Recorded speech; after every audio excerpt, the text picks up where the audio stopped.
KMCC സലാലയിൽ Eid കുടുംബസംഗമം സംഘടിപ്പിച്ചു.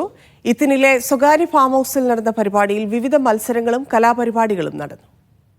KMCC കുടുംബസംഗമത്തിൽ മൈലാഞ്ചി fest, കുട്ടികളുടെ games, penalty shootout, quiz, Oppana, dance തുടങ്ങി വിവിധങ്ങളായ കലാപരിപാടികൾ നടന്നു. ഈദ് അവധി ദിനത്തിൽ നടന്ന പരിപാടിയിൽ നൂറുകണക്കിന് കുടുംബാംഗങ്ങളും സംബന്ധിച്ചു.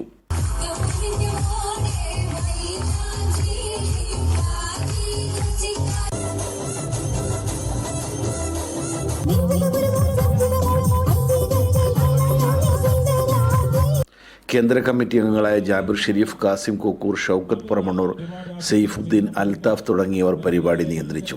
സാംസ്കാരിക സമ്മേളനത്തിൽ KMCC president VP Abdussalam Haji അധ്യക്ഷത വഹിച്ചു. ഹുസൈൻ കാർച്ചിലോടി ഉദ്ഘാടനം ചെയ്തു. മനുഷ്യത്വത്തിൻ്റെ മഗ്ന കാർട്ട എന്ന് പറയുന്നത് അത് റസൂൽ സല്ലല്ലാഹു അലൈഹി വസല്ലം പറഞ്ഞു തന്നത്, എല്ലാവരും ആദമിൽ നിന്നാണ്, ആദമോ മണ്ണിൽ നിന്നും. സമത്വത്തിൻ്റെ അതിലും വലിയൊരു മുദ്രാവാക്യം, മനുഷ്യത്വത്തിൻ്റെ അതിലും വലിയൊരു മുദ്രാവാക്യം ലോകത്ത് ഇനി മുഴങ്ങാനില്ല. നായിഫ് അഹമ്മദ് ഷെൻഫരി, അബ്ദുള്ള നായിഫ് തുടങ്ങിയവർ പരിപാടിയിൽ അതിഥികളായിരുന്നു. നാസർ പെരിങ്ങത്തൂർ, ഷെബീർ കാലടി, മൊയ്തു മയ്യിൽ, വനിതാ പ്രസിഡന്റ് റൗല ഹാരിസ് തുടങ്ങിയവർ ആശംസകൾ നേർന്നു. General secretary Rasheed Kalpetta, convener Shamseer Kollam എന്നിവരും സംബന്ധിച്ചു.